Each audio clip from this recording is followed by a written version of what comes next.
Ivan கரை இருக்காங்க வந்ததுமே ரொம்ப பேசலாம் செய்யல உன அடிச்சு படுக்க விட போறேன் அப்படின்னு சொல்லிட்டு கிக் பாக்ஸர் தானே அதனால பயங்கர ஃபர்ஸ்ட் பாச் பண்ணிட்டு இருப்பானா. டொக்கிட்டா வந்து இதெல்லாம் ஒண்ணுமே இல்ல அப்படின்ற மாதிரி டாச் பண்ணிட்டு இருப்பானா. சடனா வந்து நம்ம ஹீரோக்கு ஒரு கிக் டாப் பண்ணலாம் அப்படின்னு ஹீரோட தலை ஏம் பண்ணி ஒரு கிக் பண்ணுவானா. நம்ம ஹீரோ என்ன பண்ணுவாருன்னா லெக் வந்து வைட் ஓப்பனா இருக்கும் அதனால அவனோட பால்ஸ்ல கிக் பண்ணிடுவாரு. அவனும் வழியில பயங்கரமா துடிச்சிட்டு இருப்பானா. இது எல்லாத்தையும் அவரோட ஃப்ரெண்டு பின்னாடி இருந்து பாத்துட்டு தானே இருந்திருப்பான். அவனுமே நீ நாங்க எதிர்பார்த்ததை விட நல்லா சண்டை போடுறேன்னு சொல்லிட்டு ஹீரோ கூட சண்டை போடலான்னு போவான். ஆனா இவான் இருக்காங்க அவன் கூட வந்து அவனை சண்டை போட விடாம தடுத்துட்டு நான் தான் சண்டை போடுவேன் அப்படி சொல்லிட்டு இருப்பானா. இவன் மூஞ்சில அடிச்ச மாதிரி உன்னால அவனை தோக்கடிக்க முடியாது அப்படின்னு சொல்ல இவான் கடுப்பாகி என்னாலே அவனை தோக்கடிக்க முடியாதுன்னு சொல்லிட்டு எந்திப்பானா. என்ன பண்ணான்னு தெரியல. ஆனா இவனோட கழுத்துல பிளட் அந்த அளவுக்கு லாஸ் ஆயிட்டு இருக்கும். இதை பார்த்து ஏமாச்சிட்டா நம்ம ஹீரோ கிட்ட கூட சண்டை போடாதீங்க அவன் வந்து ஏதோ வெப்பன் யூஸ் பண்றான் அப்படின்னு வான் பண்ண இவான ஒருத்தன் அடிச்சு போட்டாங்க. அவன் வந்து நம்ம ஹீரோ கிட்ட அவனை வந்து இன்ட்ரடியூஸ் பண்றான். பேரு லாகிட்டோ நான் தான் வரப்போற கிரிக்கெட் மேட்ச்ல உன்னை எதிர்த்து சண்டை போட போறது. நம்ம ஹீரோமே அவனை பார்த்துட்டு கொஞ்சம் இன்ட்ரெஸ்டிங்கா தான் இருக்கிறான். ஆக்சுவலா பாப்பா அப்படின்னு சொல்லிட்டு இவருமே இங்க கொஞ்சம் ஆர்வமா தான் இருக்காரு. அப்படியே அந்த சீன் அங்க கட் பண்ணி கிரிக்கெட் மேட்ச் நடக்கக்கூடிய அந்த நாளை காமிக்கிறாங்க. உடஞ்ச பில்டிங் மாதிரி இருக்குது. அதுக்குள்ளதான் இவங்க ரெண்டு பேருக்கு இடையில மேட்ச் நடக்க போகுது போல. அங்கதான் நோக்கி பப்ளிகேஷனுக்கு எதிராக சண்டை போடக்கூடிய அந்த எதிரி கம்பெனியோட சேர்மனுமே அங்க வந்திருக்காரு. இவரோட நேம் வந்து யோசிட்டாக்கு. இவரோட பிசினஸ் என்னன்னா ஸ்டேட் இண்டஸ்ட்ரியில இவர் வந்து ஒரு பெரிய ஆளா இருக்காரு. இவ்வளவு பெரிய ஆளு கூட எதுக்காக மேட்ச் போறாங்க அப்படின்னு சொல்லிட்டு யமாஷிட்டா இருக்காருல அவருமே செக்ரட்டரி ஆக்கியாமா இருக்காங்களா அவங்க கிட்ட மேட்ச்ல வின் பண்றதுனால கம்பெனிக்கு எந்த மாதிரியான பெனிஃபிட் அப்படின்னு கேட்பாரா. அவங்களுமே சொல்றாங்க இப்ப இவங்க நின்னுட்டு இருக்காங்களா பில்டிங் இருக்கக்கூடிய கன்ஸ்ட்ரக்ஷன் சைட்ல ஒரு ஸ்கை ஸ்கிராப்பர் கட்டக்கூடிய ரைட்ஸ் யாருக்கு போகணும் அப்படிங்கறது அந்த மேட்சோட கோலாவே இருக்க போகுது. ஆனா அந்த ஸ்கை ஸ்கிராப்பர் கட்டக்கூடிய கான்ட்ராக்ட் மணி இருக்குல்ல அது வந்து லிட்டரலி $100 பில்லியன். இதை கேட்ட உடனே யமாஷிட்டாக்கெல்லாம் தாங்க முடியல. இவ்வளவு காசு இருந்தா ஒரு நாடே வாங்கிடுவேன் அப்படின்ற மாதிரி யோசிச்சுட்டு பாரா. இதெல்லாம் இவங்க பேசிட்டு இருக்கும்போது டொக்கிட்டா அலிக்கிட்டு இவங்க ரெண்டு பேரும் சண்டை போட தயாராயிட்டு இருப்பாங்க. மேட்சை பாக்குறதுக்கு பெரிய பெரிய கம்பெனிஸ்ல இருந்து சேர்மன் எல்லாருமே வந்திருப்பாங்க. எப்பவுமே சேர்மன் வந்து யமாஷிட்டாவோட மைண்ட் வாஷ் வந்து கேட்ச் பண்ணிடுவாரு. அதே மாதிரி தான் ஒரு டவுட் இருக்கும். இவ்வளவு பெரிய கம்பெனியோட ஓனர்ஸா இருந்துட்டு எதுக்காக இந்த மாதிரியான மேட்சை பாக்குறதுக்கு வந்திருப்பாங்கன்னு உனக்கு கேட்க தோணும். ஆனா ஆன்சர் சிம்பிள் தான். அந்த மேட்ச்ல யாரு ஜெயிப்பா அப்படிங்கறத மாத்தி மாத்தி பெட் பண்ணிப்பாங்க. அந்த மணி இன்வால்வ் ஆகுது அப்படின்னு சொல்லும்போது அந்த அட்மாஸ்பியர் பயங்கர ஹிட்டா இருக்கும். ஒரு என்டர்டைன்மெண்ட் பர்பஸ்க்காக தான் இவங்க எல்லாரும் வந்திருப்பாங்க அப்படின்னு சொல்ல பார்க்க வந்து கூட்டத்துக்குள்ள ஒரு சலசலப்பு. குமாரா அப்படிங்கிற வந்து நோகி குரூப்ஸ் கம்பெனிக்காக சண்டை போடுறதா சொல்லிட்டு இருந்தாங்க. யாரு புதுசா இருக்க எங்களுக்கு குமாரா தான் வேணும் அப்படின்னு சொல்லி கத்திட்டு இருப்பாங்களா. அப்பதான் நம்ம செக்ரட்டரி இருக்காங்களா அவங்க சேர்மன் கிட்ட அவங்க கிட்ட சொல்லாம மறைக்கிறது சரிதானா அப்படின்னு ஒண்ணு சொல்றாங்க. ஆகிட்ட வந்து இது வரைக்கும் 5 மேட்ச் ஃபைட் பண்ணிருக்கான். அதுல ஒண்ணு கூட அவன் லாஸ் பண்ணதே கிடையாது. அவன்கிட்ட வந்து ஒரு சீக்கிரட்டான டெக்னிக் இருக்கு. அது ரொம்பவே பயங்கரமானது. நம்ம சேர்மனுக்குமே தெரியும். அதை நம்ம ஹீரோ கிட்ட சொல்ல வேணாம் அப்படின்னு முடிவு பண்ணிருக்காரு. காரணமா அவர் என்ன சொல்றாருன்னா அவனால இந்த மேட்ச்ல வின் பண்ண முடியல. என்னோட ஃபியூச்சர் கோலுக்கு அவன் செட் ஆக மாட்டான். அதுக்கான ஒரு டெஸ்டா தான் இந்த மேட்ச் பாக்குறாரு. $100 பில்லியன் காசு அது யார விளையாடுறது அப்படின்னு மாதிரி தான் நமக்கு இருக்கும். அதே சமயத்துல இவங்க மேட்சுக்கான டைமுமே வந்துடுச்சு. அதனால ரெஃப்ரியுமே மேட்சை ஸ்டார்ட் பண்ணி விட திருக்கக்கூடிய எல்லாருமே அவ்வளவுதான் மேட்ச் பயங்கரமா போக போகுது அப்படின்னு சொல்லிட்டு கத்திட்டு இருப்பாங்களா. இவங்க ரெண்டு பேரும் மூவே பண்ண மாட்டாங்க. மாறி மாறி பாத்துக்கிட்டே இருக்க அதான் செக்ரட்டரியுமே சேர்மன் கிட்ட கேக்குறாங்க இவங்க ரெண்டு பேரும் எதுக்கு மூவ் பண்ணாம இருக்கிறாங்க எத்தனை பிரச்சனை இருக்குமா அப்படின்னு சொல்லி கேட்கும்போது சேர்மனுக்கு தெரியுது அவங்க ரெண்டு பேரும் ஆல்ரெடி மேட்ச் ஸ்டார்ட் பண்ணிட்டாங்க. இந்த கவுபாய் டைம் எல்லாம் பாத்துருப்பீங்களா ரெண்டு பேருக்கு அப்படி பாக்கெட்ல வச்சுட்டு ஃபிட்டான டைம்ல மாத்தி மாத்தி ஷூட் பண்ணிப்பாங்க. அந்த மாதிரியான ஒரு டைமிங்க்கு தான் இவங்க ரெண்டு பேரும் வெயிட் பண்ணிட்டு இருக்காங்க அப்படிங்கிறது இவருக்குமே தெரியுது. இங்க அந்த ரியல் எஸ்டேட் ஓனர் வந்து இந்த மேட்ச்ல மட்டும் நான் வின் பண்ணிட்டேன்னா growth வந்து இப்ப இருக்கிறத விட பயங்கரமா இருக்கும். என்னோட ரெப்புடேஷனுமே கூடிரும் அப்படின்ற மாதிரி யோசிச்சுட்டு பாரா. அதே சமயத்துல இவங்க ரெண்டு பேருமே மூவ் பண்ண ஆரம்பிச்சாங்க. ஃபர்ஸ்ட் மூவே நம்ம ஹீரோ தான் பண்ணுவாரு. கிட்டோட ஃபேஸ்ல ஒரு பஞ்ச் கொடுத்தாரு. ஆகிட்டவன் திருப்பி பஞ்ச் பண்ணுவா. நம்ம ஹீரோ வந்து பிளாக் பண்ணிடுவாரா. கிட்ட வந்து நம்ம ஹீரோ கிட்ட இருந்து பஞ்ச் வாங்கினாலும் பஞ்சோட ஃபோர்ஸ் இருக்குல்ல அதோட டைரக்ஷனுக்கு ஏத்த மாதிரியே நகர்ந்து டேமேஜை கம்மி பண்ற மாதிரியே ஃபைட் பண்ணிட்டு இருப்பான். ஹீரோவை பண்ற பஞ்ச் எல்லாத்துலயும் மிஸ் ஆயிட்டே இருப்பாரு. அப்படி தப்பிச்சுக்கிட்டே இருக்கும்போது தான் லாகிட்டோட ஃபேஸ்ல ஒரு கிக் பண்ணுவாரு. அவரோட தலை சுத்தி கீழே உள்ள போக ஃபேஸை பிடிச்சு ஒரு நீ கொடுக்க ஹீரோ வந்து லாகிட்டோவை போட்டு ப்ரூட்டலா பஞ்ச் பண்ணிக்கிட்டே இருப்பாரா.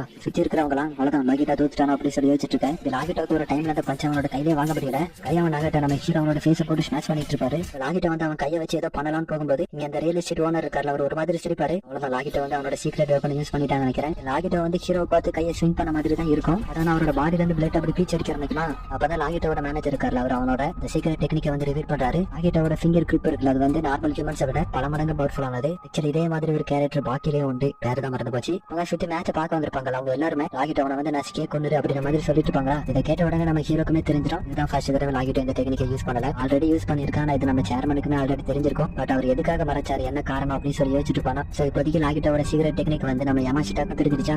ரீகால் பண்ணி பாக்குறப்ப இவனுக்கு கருத்துல இருந்து ரத்தம் வந்தது. இல்லையா அவனோட கையால தானா அப்படின்னு சொல்லி யோசிச்சுட்டு இருக்கேன். எப்படி டொக்கிட்டா ஹேண்டில் பண்ண போறாரு அப்படிங்கிற ஒரு பயமுமே இவருக்கு இருக்குது.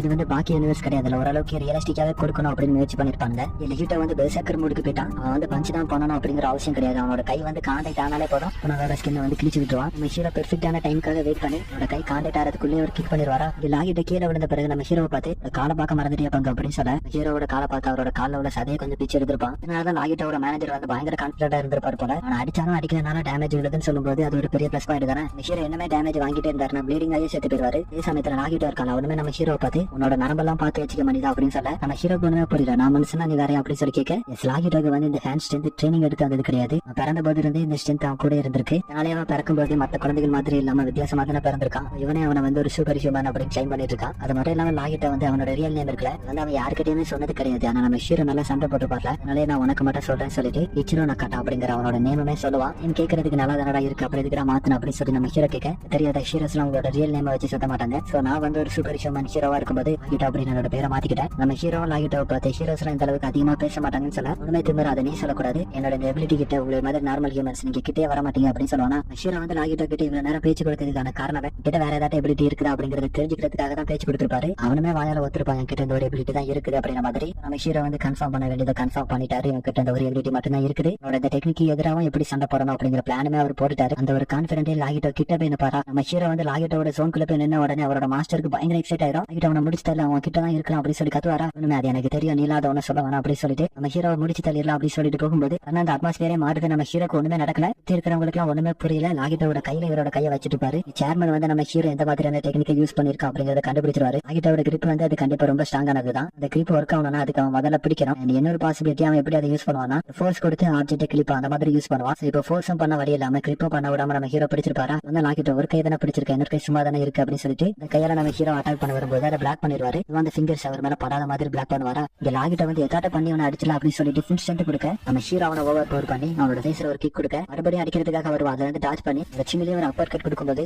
நேரம் கத்திக்கிட்டே இருந்த குரூப் வந்து அப்படியே சைலண்ட் ஆயிரும். சமயத்துல இங்க நடக்கக்கூடிய மேட்ச் இவங்களை தவிர்த்து ஒரு 4 பேர் பாத்துட்டு இருக்காங்க. அவங்கள மட்டும் கொஞ்சம் ஹைலைட் பண்ணி காமிப்பாங்க. ஃபியூச்சர்ல ஏதாவது முக்கியமான கேரக்டர்ஸா இருக்க வாய்ப்பு இருக்கு. இந்த லாகிட்டோ நம்ம ஹீரோ சுத்தி போட்டுட்டு ஹீரோ கேஷுவலா இருக்கிறத பார்த்த லாகிட்டோ வந்து பவரை கரெக்டா யூஸ் பண்றோம் அப்படிங்கிற மாதிரி யோசிச்சுட்டு இருப்பானா. நம்ம ஹீரோட ஃபர்ஸ்ட் ஃபைட்லயே நம்ம பாத்துருப்போம். அப்ப வந்து ஃபுல் ஃபோர்ஸோட பஞ்ச் பண்ண அந்த ஃபோர்ஸை யூஸ் பண்ணி போனை வந்து டிஸ்லோகேட் பண்ணி விட்டுருப்பார்ல. அதே மாதிரி தான் இவனுக்கு எப்படி பவரை கண்ட்ரோல் பண்ணணும் அப்படிங்கிறது தெரிஞ்சிருக்குன்னு சொல்லி லாகிட்டோ யோசிச்சுட்டு இருக்க. ஹீரோ அவனோட ஃபேஸ்லயே மிதிச்சு அந்த மேட்சை முடிக்கிறாரு. இதெல்லாம் பார்த்துட்டு இந்த மேனேஜருக்கு கடுப்பா இருக்கும். அந்த அளவுக்கான ஒரு கான்பிடென்ட் லாகிட்டோ மேல வச்சிருப்பாரு. இப்படி அவன் தோத்து போவான் அப்படிங்கறத எதிர்பார்த்திருக்கே மாட்டாரு. அதே சமயத்துல நம்ம ஹீரோ தான் வின்னர் அப்படிங்கறத அறிவிக்க கான்ட்ராக்டோட ரைட்ஸ் இருக்குல்ல, அது வந்து நாகி குரூப் ஆஃப் கம்பெனிக்கு போகுது. அந்த சீன் அங்க கட் பண்ணி அன்னைக்கு நைட்டு ஹீரோ இருக்கக்கூடிய இடத்துக்கு ஆக்கியாமா வந்து இன்னைக்கான மேட்ச் வின் பண்ணி கொடுத்ததுக்கு அவனுக்கான மணியை கொடுக்கறதுக்காக வந்திருப்பாங்க. மாஷிட்ட ஆகியாமா கிட்ட நீங்க இவ்வளவு தூரம் வரணும்னு அவசியம் இல்லை, நீங்க சொல்லியிருந்தா நாங்களே அங்க வந்திருப்போம் அப்படின்னு சொல்லிட்டு இருக்கேன். ஹீரோ அதெல்லாம் இப்ப பிரச்சனை இல்லை, அவதான் வந்துட்டாலும் அப்படிங்கிற மாதிரி பேசிட்டு இருப்பாரு. ஆக்கியாமா இருக்காங்க, அவங்களுமே மணியை கொடுத்துட்டு ஒன்னு கேட்கணும் அப்படிங்கிறதுக்காக தான் வந்திருப்பாங்க. அப்பதான் நம்ம ஹீரோ கிட்ட கென்கன் மேட்ச் எப்படி அப்படிங்கறத கொஞ்சம் சொல்ல ஆரம்பிக்கிறாங்க. இந்த வருஷம் மட்டுமே கென்கன் மேட்சுக்காக 1607 ஃபைட்டர்ஸ் வந்து ஃபைட் பண்றதுக்காக ரெஜிஸ்டர் பண்ணிருக்காங்களாம். ஆவரேஜா மொத்தம் 8 மேட்ச் கிட்ட எல்லாருக்கும் வரும். இந்த கென்கன் மேட்ச் அசோசியேஷன் வந்து நீங்க நினைக்கிறத விட ரொம்ப பெருசு. அங்க இருக்கக்கூடிய ஃபைட்டர்ஸ் எல்லாருமே எலைட்டான ஃபைட்டர்ஸ், அதுவும் இந்த அசோசியேஷனால அக்னாலேஜ் பண்ணப்பட்டவங்களா தான் இருப்பாங்க. சில பேர்ல நான் பாத்துருக்கேன் மேட்ச் போவே இறந்து போறதா உண்டு. இந்த ஃபைட்ல கலந்துக்கக்கூடியவங்க எல்லாம் அவங்களுக்கு ஏதாவது ரொம்ப முக்கியமா தேவை இருந்தா மட்டும்தான் கலந்துப்பாங்க. நீ எதுக்காக கலந்துக்கிட்ட, உனக்கு என்ன வேணும் அப்படின்னு மாதிரி கேட்கும்போது ஹீரோ ஃபைட் பண்றதுக்கு ஏதாவது ரீசன் வேணும்னு நினைக்கிறியா, எனக்கு இங்க இருக்கிறவங்களுக்கு யார் ஸ்ட்ராங்கஸ்ட் அப்படிங்கறத காமிக்கணும், அவ்வளவுதான். சரி, நீ இந்த ரீசனுக்காக உன்னோட லைஃபே ரிஸ்க் பண்ற அப்படின்னு சொல்லி அவங்களும் கேட்க, என்ன நான் அவ்வளவு ஈஸியா டெத் ஆயிடுறேன் நினைக்கிறியா, இன்னைக்கு நரகம் ஃப்ரீஸ் ஆகி போகுதோ அன்னைக்கு தான் நான் தோத்து போவேன் அப்படின்னு சொல்ல அவங்க கிட்ட சொன்னாலும் நம்ம ஹீரோ வந்து ஏதோ ரீசன் வச்சிருக்காரு. இப்ப அந்த 1200 ஃபைட்டர்ஸ் இருக்கணும் அப்படின்னு சொல்லி யாரோ ஒருத்தர் மென்ஷன் பண்ணிட்டு இருப்பாரு. ஹீரோ வந்து யாரோ ஒருத்தர் தேடுறாரு. அவருமே இந்த அசோசியேஷன் ஃபைட்டிங் கிளப் கீழ தான் வருவாரு போல. அதனாலதான் கொமோடோவை அடிச்சு போட்டுட்டு அவரோட இடத்துல இவர் வந்து சேர்ந்திருக்கணும். அப்படியே அந்த சீன் அங்க கட் பண்ணி கோபு யூனிவர்சிட்டி அப்படிங்கிற ஒரு யூனிவர்சிட்டியை காமிக்கிறாங்க. யூனிவர்சிட்டியில இருக்கக்கூடிய ஆடிட்டோரியத்துல எவனோ ஒருத்தர் ஃபைட்டிங் கிளப்புக்கான டீச்சர் இருப்பார்ல, அவரோட தலையை திரும்பி போட்டிருக்கான். அப்பதான் அந்த கோபு யூனிவர்சிட்டியோட சேர்மன் இருக்காங்களா, அந்த ஃபைட்டிங் கிளப் எக்ஸாமினேட்டரை கொண்டவனை பார்த்து நீ இப்ப எதுக்காக இதெல்லாம் பண்ணிட்டு இருக்க, அந்த கென்கன் மேட்ச்க்கு நீ ஒர்த்து அப்படிங்கறத எங்கிட்ட ப்ரொமோட் பண்றியா அப்படின்னு சொல்லி கேட்பாங்களா. அவனுமே அதெல்லாம் இல்ல, நான் ஒருத்தனை பார்க்கணும் அப்படின்னு சொல்லுவானா. உங்களுக்கு ஒண்ணுமே புரியல, யாரா பார்க்கணும் அப்படின்னு சொல்லி கேட்பாங்களா. என்னோட ஃப்ரெண்ட் ஒருத்தர் இப்ப தான் ரீசெண்டா கென்கன் மேட்ச்ல சேர்ந்திருக்கான், அவனை பார்க்கணும்னு எனக்கு ஆசையா இருக்கு அப்படின்னு ஒரு மாதிரி கிரீப்பியா சொல்லுவானா. அப்பதான் அந்த கோபு யூனிவர்சிட்டியோட சேர்மன் இருக்காங்களா, அவங்களுமே அவன் என்னோட ஃபைட்டரா ஏத்துக்கிறேன் அப்படின்னு சொல்லி ஈஸியாவே பிக் பண்ணிப்பாங்க. அவங்க கூட இருந்த செக்ரட்டரிக்கு ஒண்ணுமே புரியல, அப்பவே பயத்துல தான் இருந்திருப்பாங்க. நீ இவ்வளவு ஈஸியா ஒருத்தர் நம்ப கூடாது, செலக்டும் பண்ணக்கூடாது அப்படின்னு சொல்லிட்டு இருக்கேன். அவங்க அதெல்லாம் கேட்கற மாதிரி இல்ல. என்னோட பேர் வந்து ஷியா, கோபு யூனிவர்சிட்டியோட சேர்மன், இவனுமே என்னோட பேர் வந்து செட்சுமா கீரோ. இப்படி இவங்க 2 பேரும் இங்க சேர்ந்துட்டு இருக்கேன். அப்படி அந்த சீனாங்க கட் பண்ணி நம்ம நோகி சேர்மன் இருக்காருல, அவர் யாரையும் மீட் பண்ணி பேசிட்டு இருக்காரு. அந்த மட்டும் என்ன சொல்லிட்டு இருக்காருன்னா, நீ வந்து 50 பில்லியன் yen இந்த மேட்சுக்காக போடுற, அதுவும் எனக்கு தெரியுது. இந்த மேட்ச்ல வின் பண்ணாலுமே கூட அது வந்து உனக்கு பிரச்சனையா தான் வரும். இது நீயே நரகத்துக்கு உனக்காக டிக்கெட் எடுத்த மாதிரி அப்படின்னு சொல்லுவாரா. இவர் எதை மீன் பண்ணி சொல்றாரு அப்படிங்கறது நமக்கு என்ன தெரியல. அதே சமயத்துல செக்ரட்டரி என்ன நினைச்சிட்டு இருக்காங்கன்னா, அங்க அடுத்து எதிர்கொள்ள போற ஆப்பனண்ட் வந்து 57 மேட்ச் வின் பண்ணிருக்கான், இது வரைக்கும் ஒண்ணு கூட தோத்ததே கிடையாது அப்படின்னு சொல்லி யோசிச்சுட்டு இருக்கேன். இங்க நாகேமே நாங்க கண்டிப்பா ஜெயிப்போம், ஓகேட்டா, இதுதான் உனக்கான ஃபைனல் டெஸ்ட் அப்படின்னு சொல்லி யோசிச்சுட்டு இருக்கேன். இந்த